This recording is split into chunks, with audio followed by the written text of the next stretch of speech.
come to see and enjoy the pleasure of this monument. So now we are going to take our first lecture. We're going to take our first lecture. Dr. Shitu. Hello, Dr. Shitu. Hello. Yeah, Dr. Shitu, you're welcome. Thank you. I thought you said I'm the last person.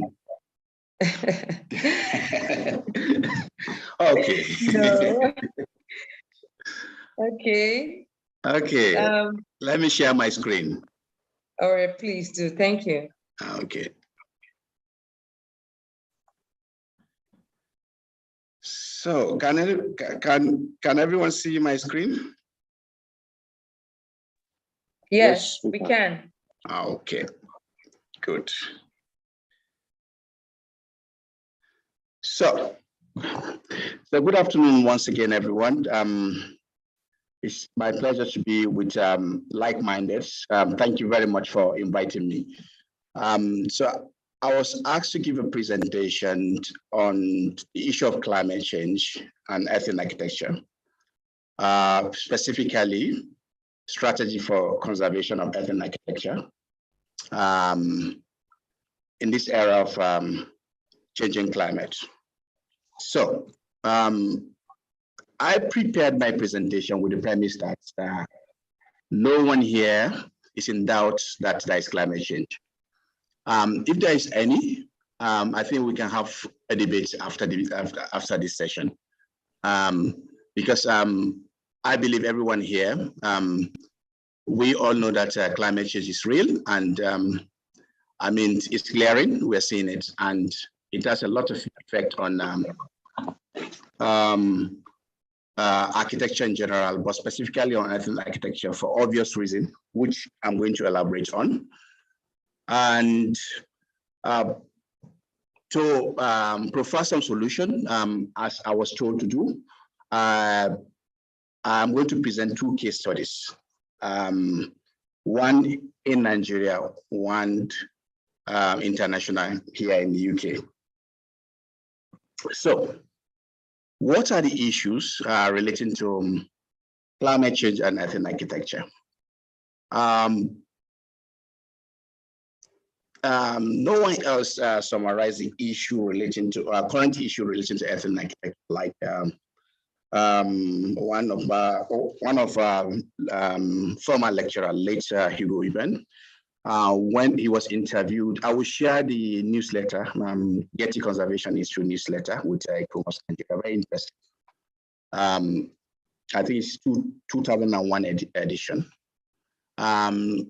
He was interviewed on the issue relating to earth and architecture, particularly in this era of climate change. And he made this quote, which has a profound effect on conservation of earth and architecture. He said, the field of earth and architecture is quite sick of small thinking, small action, small budgets, small know-how, small planning, and small research. Earth and architecture is big, which is true.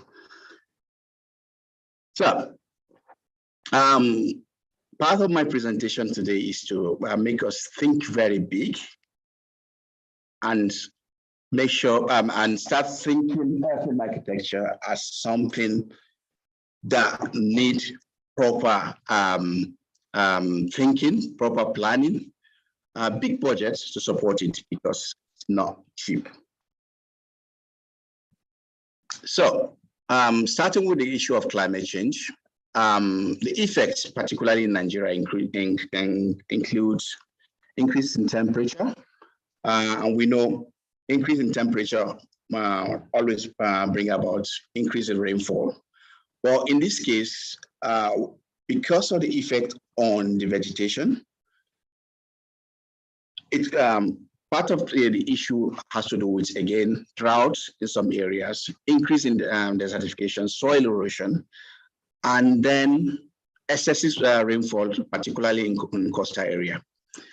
But even in arid regions, we've realized that although the rainfall pattern, first of all, is abnormal, and the rainy season is shorter, but when it rains, the quantity is heavier than what it used to be.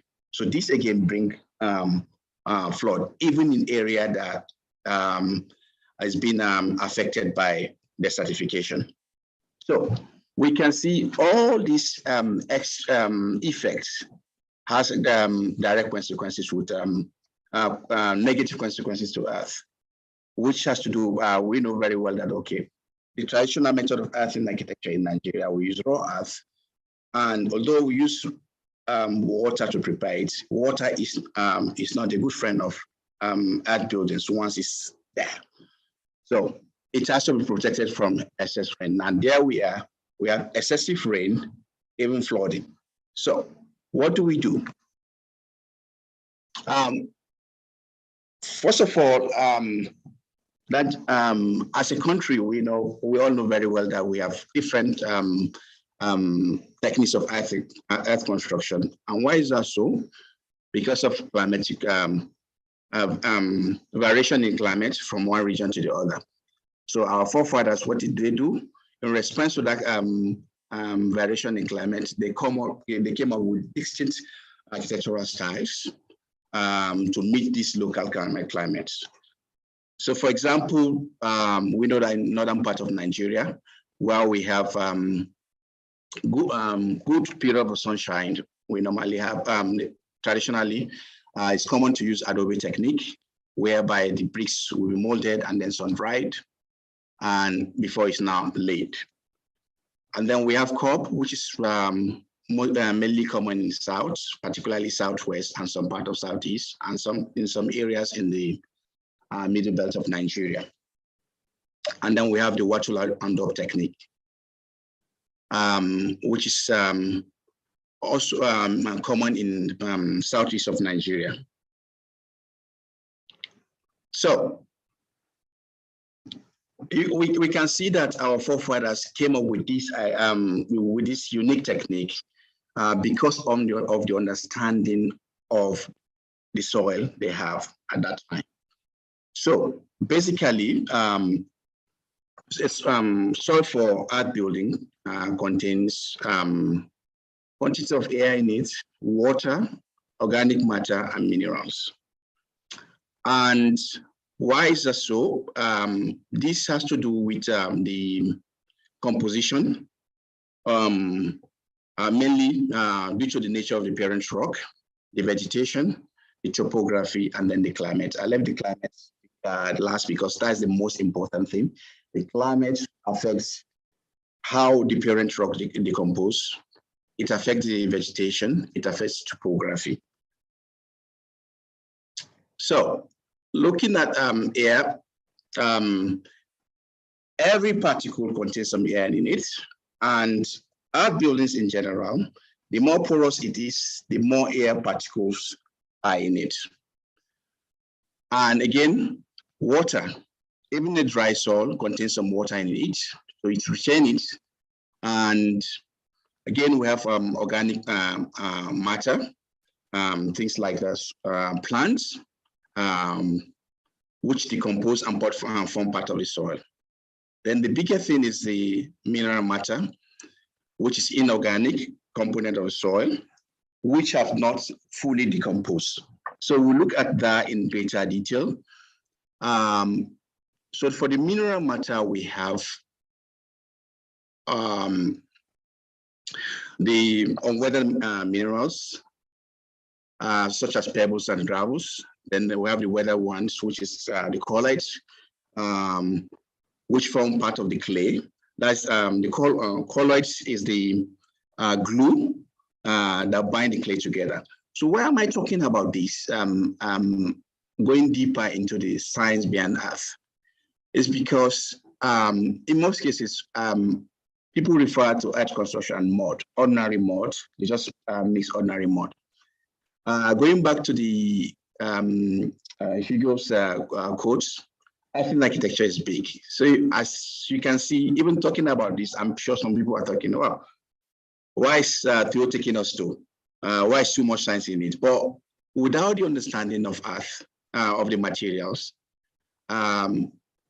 the even the construction of a new one, because we all know that building new structure is easier than repairing or restoring an old one. So what am I trying to say is that there is clear need of understanding of science behind the soil before you do any other thing.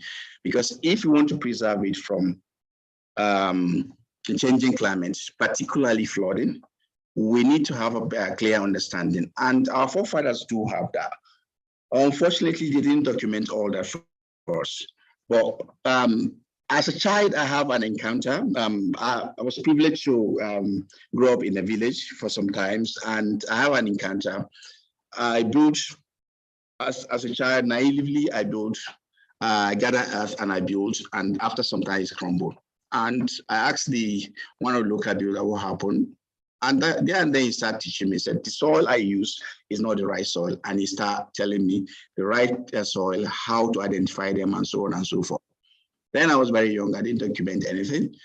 But I believe there are more knowledge that our forefathers have, which was not passed on to us. But it's not yet late. It's something that we can do. So that's why I'm going deeper into science of it. Just one aspect of earth construction, which we'll need to understand. So I will not go too much deeper into it. So it's just about the science behind earth. The technology behind it, I'll suspend that till maybe another talk. So theoretically, practically rather, not theoretical, practically, when we take a sample of soil, we can see with our visible eyes the grain sizes, different. So a soil sample will contain pebbles, gravel, sand, silts, even though the clay is not visible, but we know that is the binding agent and the colloids, which is the glue in the clay. So, and then again, if you want to go deeper into understanding of the building earth, we need to know the grain size distribution, the plasticity, compressibility, and cohesion. I will talk about that when I later. So, moving forward to the issue of climate change. As we all know, it's a growing phenomenon, and it affects not only earth buildings, it affects every building. But why is it so dangerous for earth buildings? Because first and foremost, we use raw earth, which was formed by climate itself. That is why we have different type of soil depending on the climate. Now, the climate is changing excessively. That means it's going to affect the an existing earth building. So what happened? As I said in the beginning, now we have excessive rain, which affect the building itself, and it affects the landscape. For example, it will affect the drainage system, which will lead to further flooding. Again, desertification leach the soil, which affect the capacity of the soil itself to form natural sockaway. So if the soil is lynched and is faded, there is no vegetation in it, that natural sockaway, when rain falls, are retained, which helps in retaining the water, is gone. What will happen? It will accelerate the flow of the storm water. And at the end of the day, what happened? It floods into buildings around.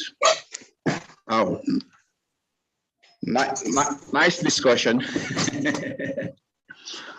So that's one, that's the flooding. And the next is the heat itself. The heat itself, okay, it rains excessively, and then by the time the rain stops, the sun comes, excessive heat. What happened? The binding agent, which is the clay, will expand. And then when it's cool again, it will shrink. So this rapid expansion and contraction causes the earth walls to crack. And from cracking, if there's penetration of moisture, what will happen? It causes the wall or the entire building to start integrating. And if something is not done, what will happen? It may lead to the collapse of the building. So, what are the strategies for conservation? Coming back to the quotes, Hugo's quotes, all we need to do is just start doing the opposite. That's it. We should start thinking big, and then we should stop selling earthen architecture as something cheap. It's not cheap at all. After all, we are not cheap. So if we have to be involved, we have to be paid, just like any other building. But as a matter of fact, from experience, I'm speaking from experience. Next slide, you see one of my projects, some of my projects, I think about 3 of my projects, I think, in Nigeria.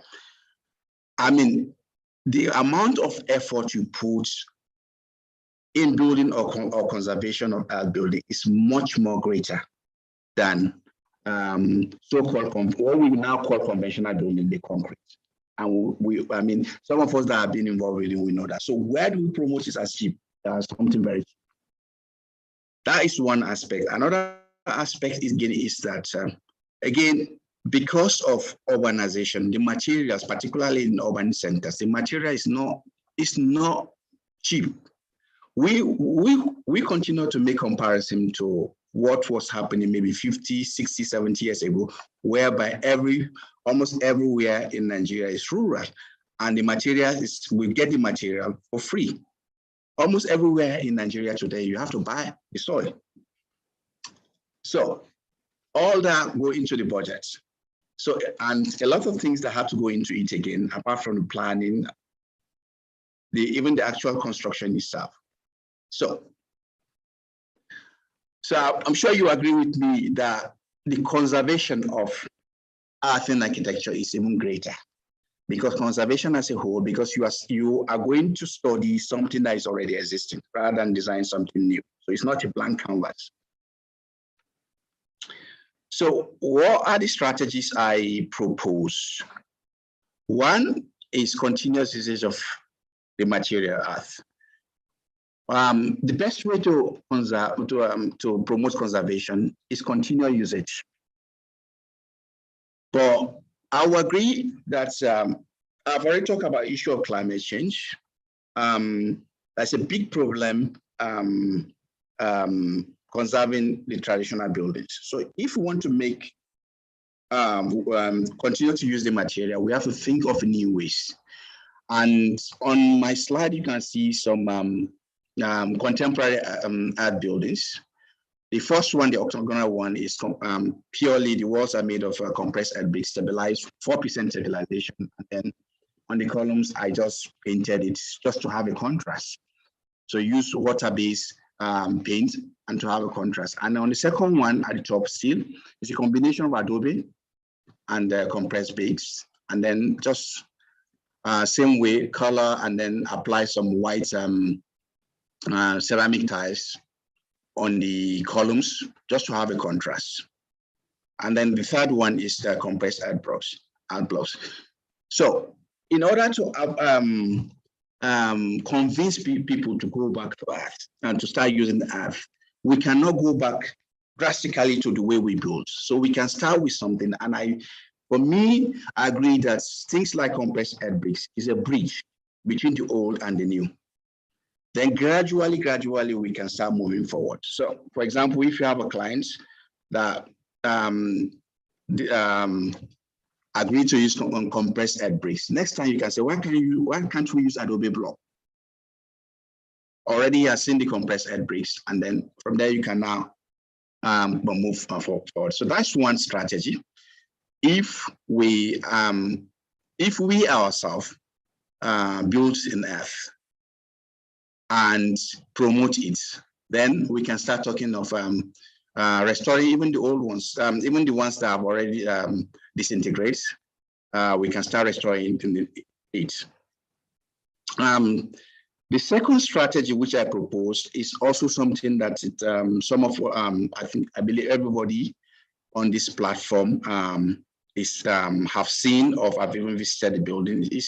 What I'm proposing is an intervention, and this is a very good example of intervention, local intervention. The picture on the right is the old St. Bartholomew Church in Musasa, as it was. And in the 90s, they started having problem with annual maintenance. It's becoming very expensive. So by around here, 2013, they just decide what do we do to make sure that, okay, we preserve this building. They just roof it.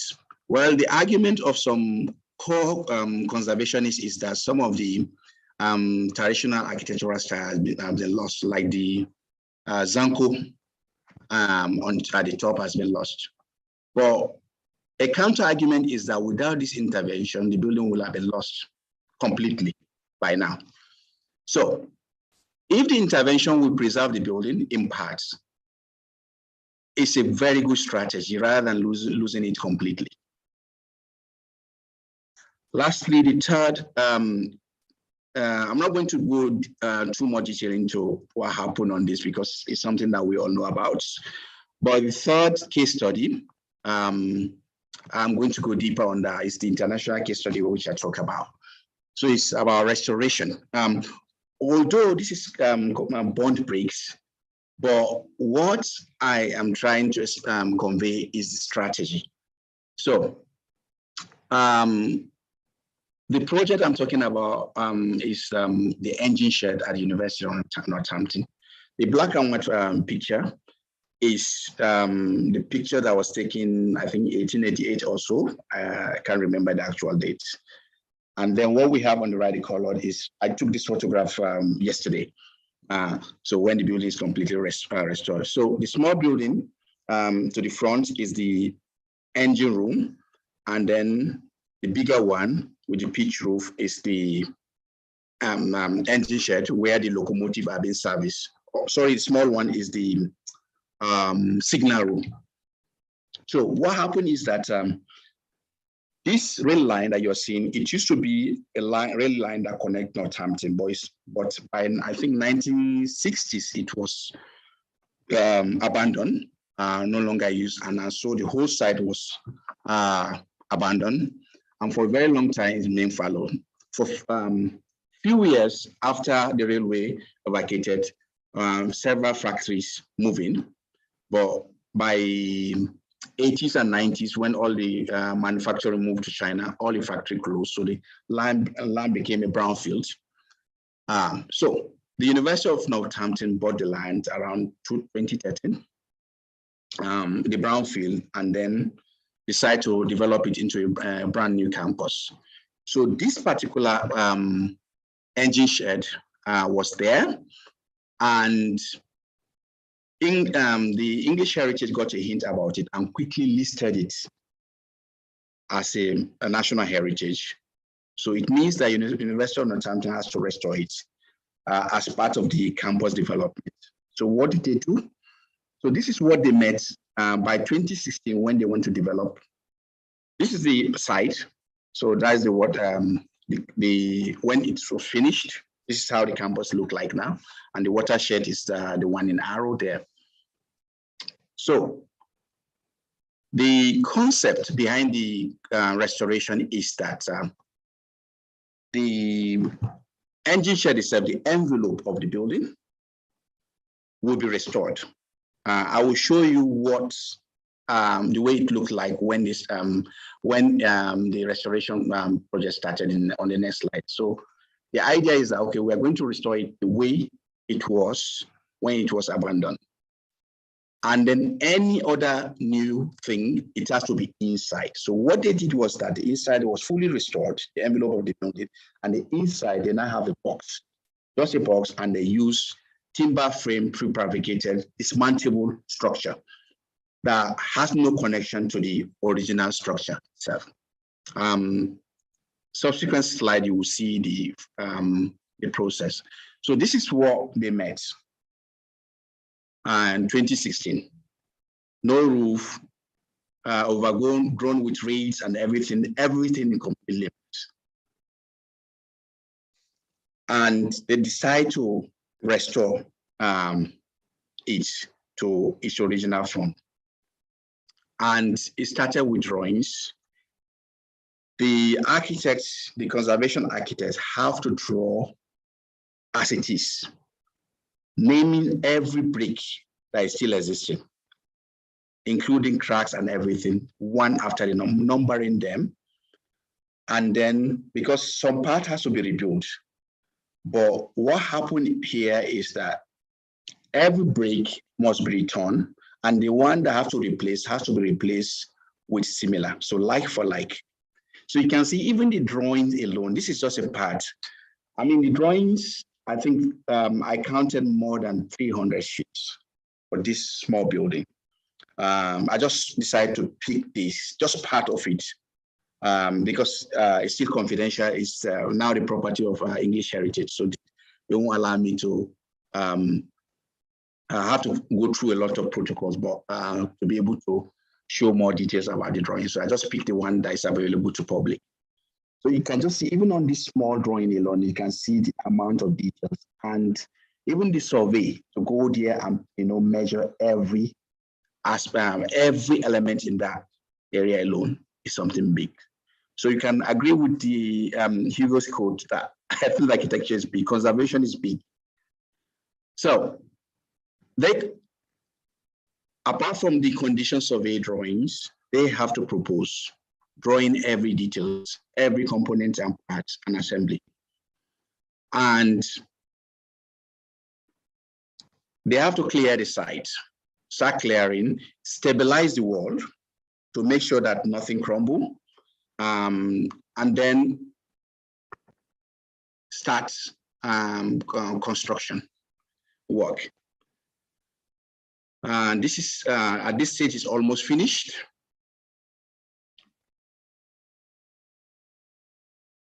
Putting finishing touches. You can see now the interior is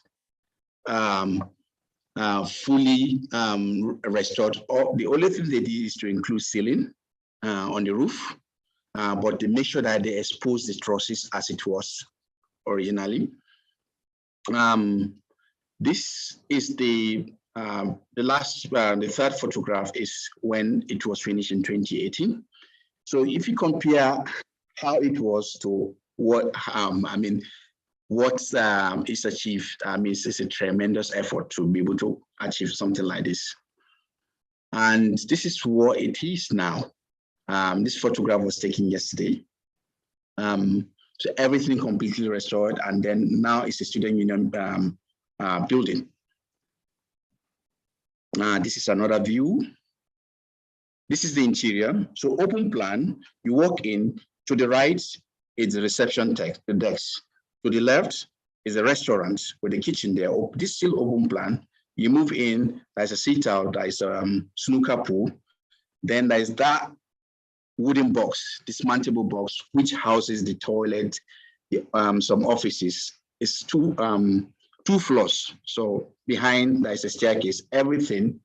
The whole idea is that if one day British Railway decide to restore this rail line and they want their engine shed back, they can use. You can see even the rail track was retained. It's still there in the building.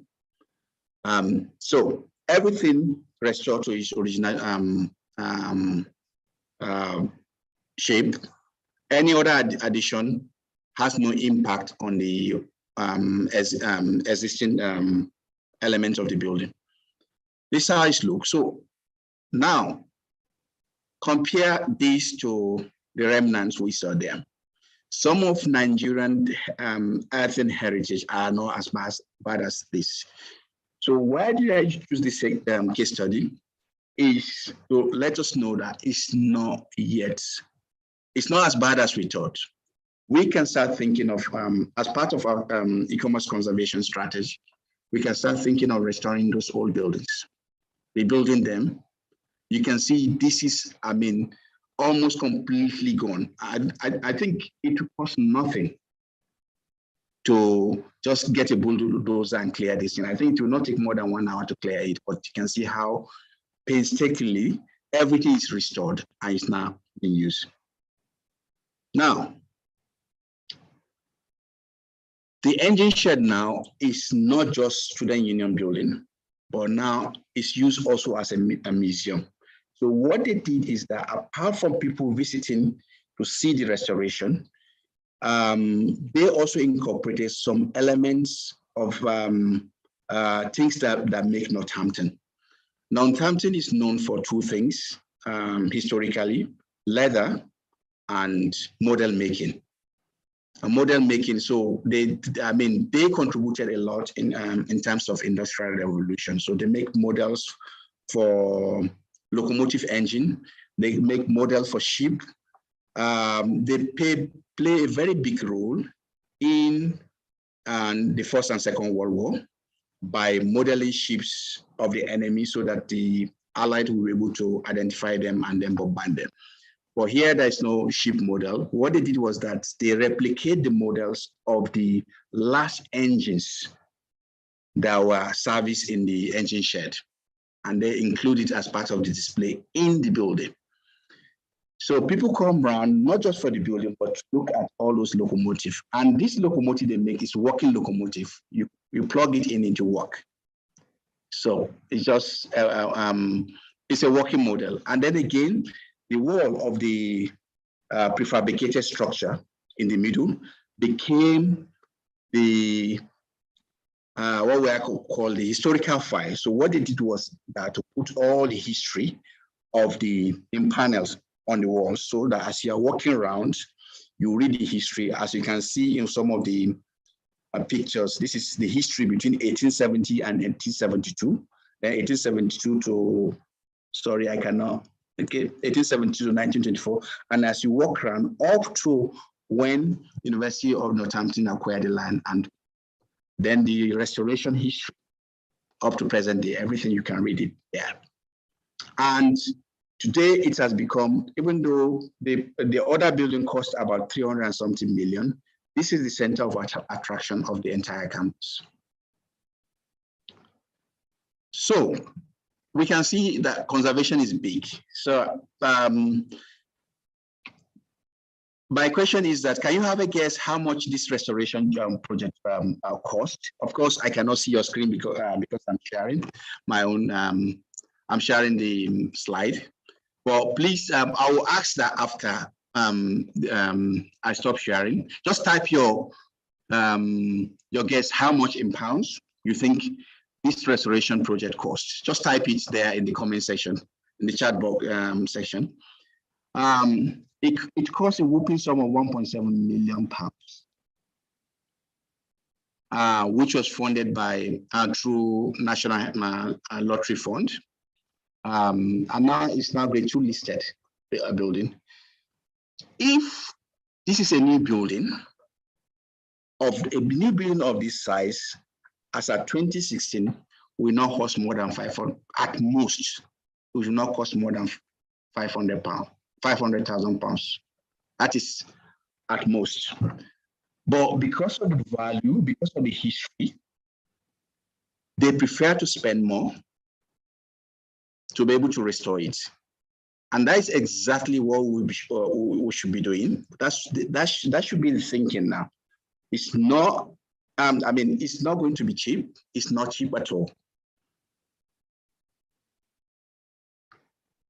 I have, I hope it will work. I have a small, I recorded it myself, amateur video to show you around the site. I hope it will work. I hope you are seeing it. So this is me. Apology, I'm not a good camera person, so some of the video may be very wobbly. You see me, I am just standing here, lost, thinking, should I go in or out? So this is the approach. You can see the rail track. So you can see all these addition, they're independent, they can be removed. So you walk inside, everything is open plan. Sorry, I was trying to avoid people on my left or my right, because if they appear in the video, I have to take a special permission, and I don't have the time. So you just walk. You can see the original wall is independent of the new wall that is introduced. So timber frame structure.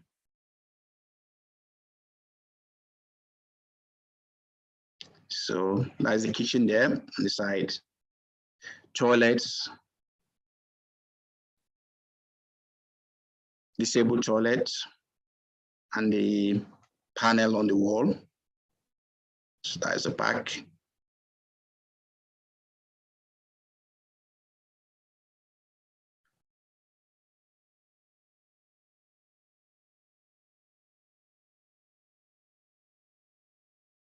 And then the staircase to the upper floor.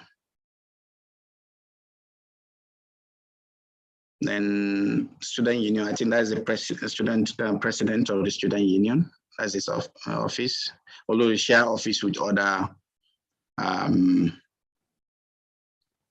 union leaders. So even they incorporated lifts for disabled access to the upper floor. So this the lifts. Sorry, I missed that in the video, but I think I have to photograph of it.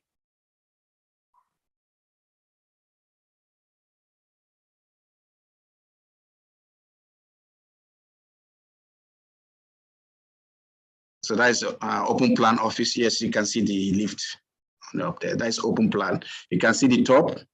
There is no ceiling at the top. It's open so that you can see the original roof. So that's it in the video. So coming back to art construction,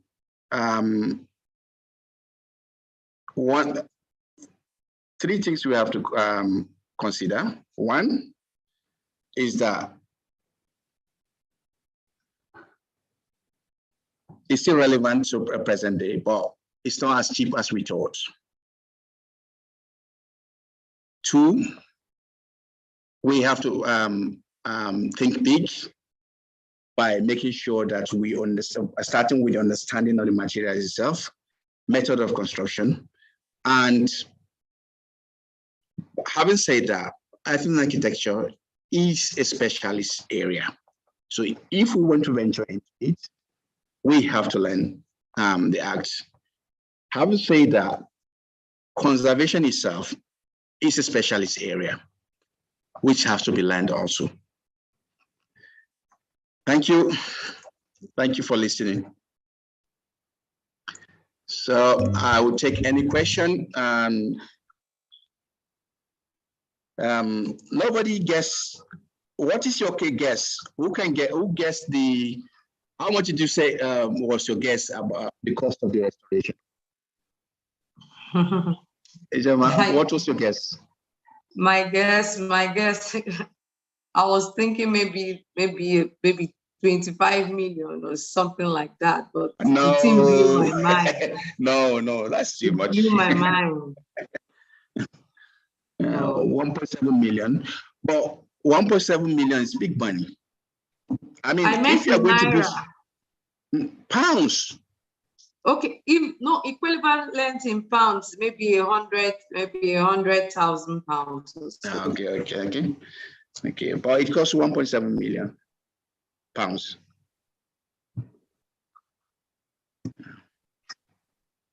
Wow. It's very interesting. Mr. Akintunde was saying he was thinking it's 10 million. Wow, that's on the high side. 10 million pounds. Oh my God.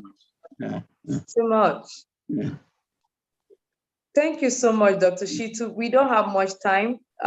We love your lecture. Lecture is very interesting. It's something that needs to be communicated to at least School of Architecture in Nigeria. One challenge we have in Nigeria is the value for culture and the value for heritage.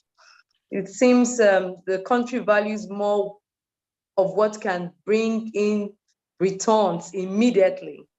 things like heritage, ethnic architecture, where money needs to be spent, is not a priority. Priority are projects that generates money, but these are irreplaceable heritage, and we really need to work on it to convince the public how important they are, how irreplaceable these monuments are. So we thank you so much, Dr. Shitu. It was a very beautiful lecture. We have the president wants to ask a question. Mr. President?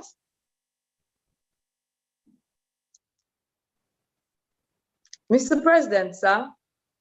It's muted.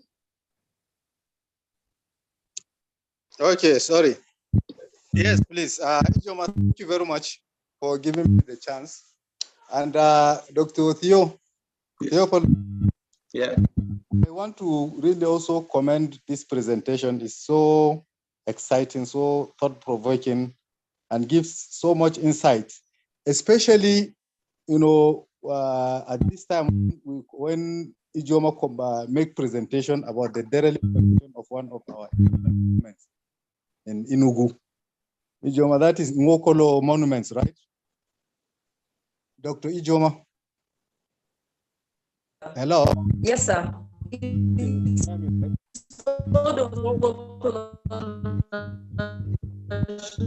Monument. Okay. Yeah, can you hear me? Yeah, yes. Please, you have to put it in mute.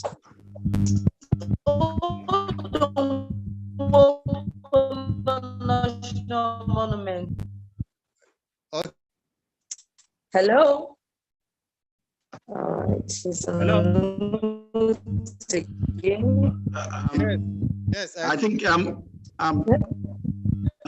we can hear you, sir. Okay, quickly.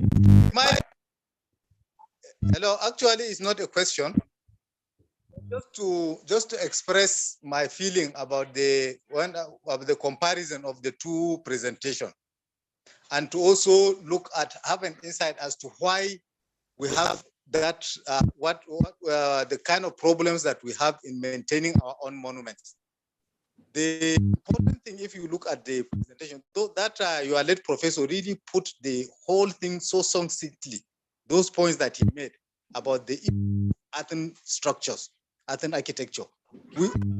We over-assume things about once it is assumed architecture. Thought that we just it is something so modern. It doesn't require much research. They have so little attention, so little money, and all this. Now, that is the typical problem with the site that ICOMOS presented. How the condition that Igbo monument in Enugu, and compared to Dr. Theo has presented, and the amount of money that has been put into it, the research work that has gone into it, the kind of adaptation that was used. Most of the time we seem to underrate the importance of adaptation when we come to conservation. By conservation, we just have to replicate what was there in the past. That's true. No matter what kind of purpose it will now serve in the future, because you can see the presentation of by them on that monument. It took real cognizance of the future use of that monument and incorporated all those things that will be convenient for the subsequent usage, and also adding value to the, which even if it will not be used as it was used in the past, it will add even more useful, more utilitarian uses. So I'm just saying these are the kind of insight we should be having when we come to restore some of our monuments. As long as we just keep on thinking that we just have to replicate what was built there in the past and leave it as it is, where it could be used, where the past usage is no longer on that structure, then you see you will keep that monument unusable, and within a short time it will deteriorate, and we'll start thinking about where to get money to come and rebuild it or replace it again. But that this kind of dynamic thing we have to put in our conservation plans for our heritage, even is Athens structure. How the adaptation, see kind of the new institution that was made on it, and the kind of history it has. It didn't. The restoration did not belittle the history in that building, but gave liberty for use, for better use, for adaptation and adaptability. Yes. Thank you so. Thank you so much, Mr. President. That was a very beautiful one. And what you said is in fact true about our architecture in Nigeria. It's not valued. It's looked down on, and it's not being put into innovative uses.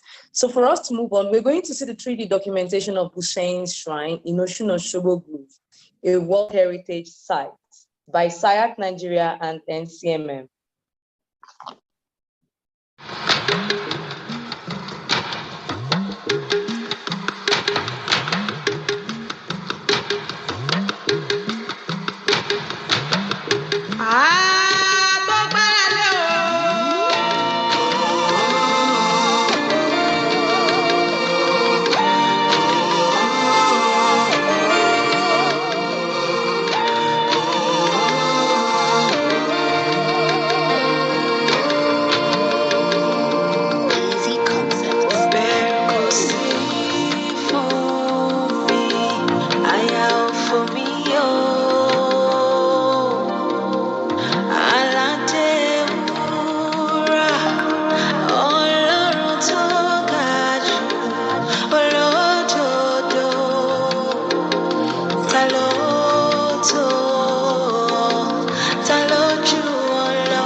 Hello? Can you hear me? Yeah, we can hear you. Okay, yes, that's the 3D documentation of Hussain's Shrine carried out last year. The 3D documentation is out, and because of time, we can't take every bit of it. If you're interested, we can send you some of the pictures later of the outcome of the 3D documentation. The Hussain's Shrine is one of the 8 shrines in the Osun-Osogbo Grove. It's one of the most important shrines there, and the water level had increased from its banks and collapsed the shrine in 2019. The shrine, which is one of the shrine of the current Oba of Osogbo, is believed to be one of the incarnates from that shrine. It's very important to him. And the community had come together for the shrine to be restored. So the National Commission for Museums and Monuments and SIAC, California, United States, had come together to document the shrine, to get documents and facts that can be able to attract funds for its restoration. The 3D documentation done in Osun-Osogbo Shrine is one of the documentations we need for every other monuments we have in Nigeria to be able to win funds for restoration. We are going to have a lecture from Dr. Vincent Akpu, Professor Vincent Akpu. She's a specialist in ecotoxicology, and she's going to give us a talk on the toxic effect of rainfall on earthen architecture. So Professor Vincent, are you there? Professor Vincent Apu, are you with us? Yes. Oh, thank you very much. I'm here. So the floor is open for you, ma. Thank you, ma. Oh, thank you, Joma. Thank you very much for inviting me to be part of this. I've learned so much from Dr. Shitu. Most times when I travel, I always go to their country, their heritage, and most times it's, there are things that they build up. But here we have the natural ones, which we can work on, and it will be so nice. Thank you. It's a pleasure to make this presentation. Dr. Shitu, thank you very much. I can now share my screen. Yes, please.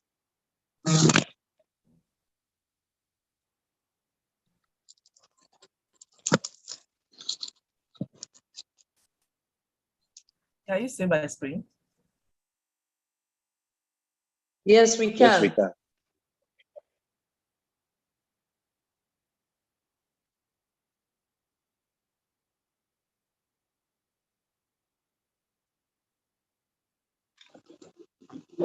Yes, we can. We can see your screen, ma. Hello? Hello, Prof.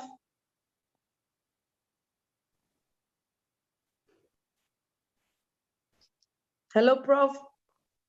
Could it be that she mistakenly muted herself? Hello, Prof. Prof, please, can you go into presentation mode, please?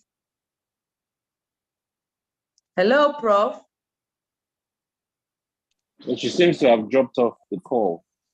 I guess she will rejoin or something. Oh, dear. Okay.